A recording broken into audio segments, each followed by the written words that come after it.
द्वादश अध्याय विद्युत स्रोत। तुम्हें षष्ठ श्रेणी रे विद्युत विषय रे पढ़ीच। विद्युत सेल विद्युतर उत्स बोली जानिछ। एकाधिक विद्युत सेल रो संयोग को बैटरी कह जाए। विद्युत स्रोत प्रवाह पाई सुपरिवाही धातव तारर आवश्यकता अछि। कौनसी विद्युत परिपथ को मुदित बा मुक्त करने को विद्युत स्विच रो आवश्यकता अछि। अच्छा आम जानिले कौन विद्युत सेल उत्स सॉरी विद्युत उत्स हूँ विद्युत सेल एटा को मन रखिब। आउ बैटरी क्या कह जाए एकाधिक विद्युत सेल संयोग जितेबले एक रु अधिक विद्युत सेल एकाठी रखा आम से बैटरी कह कहू। आउ ये जो विद्युत आमर जाऊँगी गोटे सुपरिवाही धातव तार दरकार। आम जाचे जो तार गुरा जाऊँगी सुपरिवाही। अच्छा आउरी कौन देइछि विद्युत परिपथ को मुदित बा मुक्त। मुदित कहले ऑन आम जिते स्विच को ऑन कले लाइट जले सेटा को विज्ञान भाषा रे मुदित कह जाए। आउ ऑफ जो बंद कर दोचे स्विच को सेटा को कह जाए मुक्त। तापर देइछि कौन विद्युत परिपथ को चित्र रे अंकन करी देखाइबा को हेले सेतिरे व्यवहृत अंशक गुड़िक देखा जेपरी ठीक सेपरी चित्र अंकन करिब। से विद्युत परिपथर चित्र निम्न चित्र रे 12.11 भली हेबो। देख तुम जिते बेले गोटे परीक्षा करिबो बा आम जिते गोटे बल्ब टे को जलाउचे साधारणतः बैटरी रे तार संयोग करिकी तापर आम बल्ब नौचे। किंतु आम ये गोटे परीक्षा देछि देख गोटे बैटरी रही धातव तार रही सुपरिवाही तार आउ कौन रही गोटे सेफ्टी पिन टे पिन कंटा देख रही आ गोटे बल्ब ए सब को संयोग करके तुम्हें नेले गोटे बल्ब जलिबारे सफल हम। ये परीक्षाटा सरलतम विद्युत परिपथर चित्र जदि तुमको परीक्षा पड़ो सरलतम विद्युत परिपथर चित्र अंकन कर यहाँ अंकन दब है प्राय क्वेश्चन आसे वार्षिक परीक्षा तुम्हें यहाँ मन रख चित्र सरलतम विद्युत परिपथ। यही विद्युत परिपथ चित्र अंकन करने कष्टसाध्य और समय सापेक्ष। आमको टी अंकन करने कष्ट हम समय सापेक्ष मैंने समय नेब आउ कौन तेणु वैज्ञानिक मैंने विद्युत परिपथर विभिन्न अंशक निर्दिष्ट संकेत मान व्यवहार कर। आस से विषय जाना विद्युत अंशर संकेत। विद्युत परिपथ रे व्यवहृत होता अंशक गुड़िकर संकेत सारणी 12.1 रे दि जाइए। डाहाण पटे जो सारणीटा देख एक नंबर क्रमिक संख्या एक नंबर देख विद्युत अंशक देछि विद्युत सेल। विद्युत सेल रो संकेत गोटे सीधा गारा आड़ी तापर छोट गाराटे आ गोटे बड़ गारा गोटे आड़ी गार। क्रमिक संख्या 2 रे रही बिजुली बत्ती तार चित्र देछि देख गोटे बल्ब जलुची संकेत रे कौन रही गोटे गाराटे आड़ी पड़ी गोटे गोल्ड दिखाई ता भितर जमी कॉइल गुड़ाक गुड़े ही जाए सेमती गोटे कॉइलटे गुड़े भाया तार संकेत रही।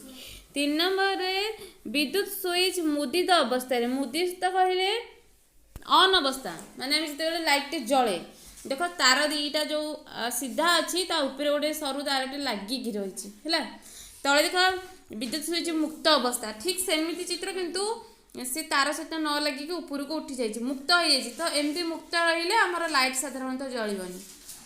5 नंबर रे कौन जो कौन रही सिंबल संकेत बैटरी दुईटी सेल को संयुक्त करा जाइछि। ये देख गोटे सेल को संयुक्त कले ऊपर दिखाई गोटे दीटा को देख संयुक्त होती एपटू गोटे सेपटू गोटे दीटा अच्छी। तापर विद्युत तारर संकेत विद्युत तार तो साधारणतः सीधा तो से विद्युत तारर संकेत सीधा ए परीक्षा पड़े कौन ना बाम पार्श्वर संपर्क देखी दक्षिण पार्श्वर संपर्क लेख गोटे दीटा गोटे अंशक ना विद्युत अंशक गोटे संकेत देथिबो आ गोटे विद्युत अंशक ना दब तार संकेत तुम लिख लिखिकी तार लिखले तार मार्क मिल तुमको। सारणी 12.1 रे दिया जाइथिबा संकेत को ध्यानर सहित देख एठारे विद्युत सेल संकेत रूपे दुईटी समांतराल रेखा टणा जाइछि। दुई रेखा मध्यरु गोटे बड़ अन्यटी छोट अटे। तुम्हें आगरू पढ़िछ जे विद्युत सेल गोटे मुंड युक्त युक्त अग्र एवं अन्य मुंडटी वियुक्त अग्र अटे। एठारे विद्युत सेल व्यवहृत ହୋଇଥିବା ବଡ଼ ଗାରଟି ଯୁକ୍ତ ବିଦ୍ୟୁତ ଅଗ୍ର ସଂକେତ ରୂପେ ଏବଂ ଛୋଟ ଗାରଟି ବିଯୁକ୍ତ ବିଦ୍ୟୁତ ଅଗ୍ରର ସଂକେତ ରୂପେ ବ୍ୟବହାର କରାଯାଏ। ବଡ଼ ଯେଉଁ ଗାରଟା ସେଟା କ'ଣ ଯୁକ୍ତ, ସାନଟା ହେଉଛି ବିଯୁକ୍ତ। ମନେ ରଖିବ। ବିଦ୍ୟୁତ ସୁଇଚଟିକୁ ପରିପଥରେ ମୁଦିତ ଏବଂ ମୁକ୍ତ ଅବସ୍ଥାରେ ଥିବାର ସଂକେତ ମଧ୍ୟ ଚିତ୍ର ଦ୍ୱାରା ଦର୍ଶାଯାଇଛି। ସେହିଭଳି ପରିପଥରେ ବ୍ୟବହୃତ ହେଉଥିବା ବିଦ୍ୟୁତ ପରିବାହୀ ତାରକୁ ଗୋଟିଏ ରେଖା ଦ୍ୱାରା ସୂଚାଇ ଦିଆଯାଇଛି। ସାରଣୀ 12.1ରେ ଗୋଟିଏ ବ୍ୟାଟେରୀର ସଂକେତ ଦିଆଯାଇଛି। ଏହି ସଂକେତ ପୂର୍ବରୁ ଆଲୋଚନା ବା ଆଲୋଚିତ କାହାର ସଂକେତ ସହ ସାମଞ୍ଜସ୍ୟ ଅଛି କହିପାରିବ କି? ଏଠାରେ ଦୁଇଟି ବିଦ୍ୟୁତ ସେଲର ସଂକେତକୁ ମିଶାଇ ଅଙ୍କନ କରାଯାଇଛି। ଆମର ଦୈନନ୍ଦିନ ଜୀବନରେ କାମରେ ଆସୁଥିବା ଟର୍ଚ୍ଚ, ରେଡ଼ିଓ, ଟିଭି, ରିମୋଟ୍ ଓ ଗାଡ଼ିରେ ଗୋଟିଏରୁ ଅଧିକ ବିଦ୍ୟୁତ ସେଲ୍, ଏକରୁ ଏକାଧିକ ବିଦ୍ୟୁତ ସେଲର ବ୍ୟବହାର ହେଇଛି ସେଥିରେ। ତାପରେ ଆମେ ଜାଣିବା ନେକ୍ସଟ ପେଜ 58 ପୃଷ୍ଠାରେ କେତେକ ବ୍ୟାଟେରୀରେ ବିଦ୍ୟୁତ ସେଲ୍ ଗୁଡ଼ିକ ସେଲ୍ ଗୁଡ଼ିକ ଗୋଟିଏ ପରେ ଗୋଟିଏ କୁ ଲଗାଲଗି କରି ରଖାଯାଇନଥାଏ। ଏଠାରେ ଦୁଇଟି ବିଦ୍ୟୁତ ସେଲ୍ ପାଖାପାଖି ରଖାଯାଇଥାଏ। ପାଖାପାଖି ରଖାଯାଇଥିବା ବିଦ୍ୟୁତ ସେଲ୍ ଗୁଡ଼ିକ କିପରି ସଂଯୁକ୍ତ ହୋଇଛନ୍ତି ତାହା ଚିତ୍ର 12.3ରେ ଦର୍ଶାଯାଇଛି ଉପରେ। ଏଠାରେ ଏକ ମୋଟା ପାତ କିମ୍ବା ତାରର ଗୋଟିଏ ପ୍ରାନ୍ତ ଗୋଟିଏ ସେଲର ଯୁକ୍ତ ବିଦ୍ୟୁତ ଅଗ୍ର ସହ ଅନ୍ୟ ପ୍ରାନ୍ତଟି ଅନ୍ୟ ଏକ ସେଲର ବିଯୁକ୍ତ ଅଗ୍ର ସହ ସଂଯୁକ୍ତ ହୋଇଥାଏ। ତୁମେ ଜାଣିବାରେ ଅସୁବିଧା ନ ହେବା ପାଇଁ ବିଦ୍ୟୁତ ସେଲ୍ ଉପରେ ଯୁକ୍ତ ଚିହ୍ନ ଏବଂ ବିଯୁକ୍ତ ଚିହ୍ନ ଲେଖା ହୋଇଛି। ଦେଖ ଚିତ୍ର 12.2ରେ ବାଁ ପଟେ ଦେଖ ଯେଉଁ ଆମର ବ୍ୟାଟେରୀରେ ଯେଉଁଠି ମୁଣ୍ଡଟା ଲାଗିଥାଏ ବା ତାର ଯେଉଁ ଉପରକୁ ଯେଉଁଟା ଉଠିଥାଏ ପାତଟା, ସେଇଠି କେଉଁ ଚିହ୍ନ ସେଟା ଯୁକ୍ତ, ତାର ପଛପଟ ପାର୍ଶ୍ୱରେ ରହିଛି ବିଯୁକ୍ତ ଚିହ୍ନ ହେଲା।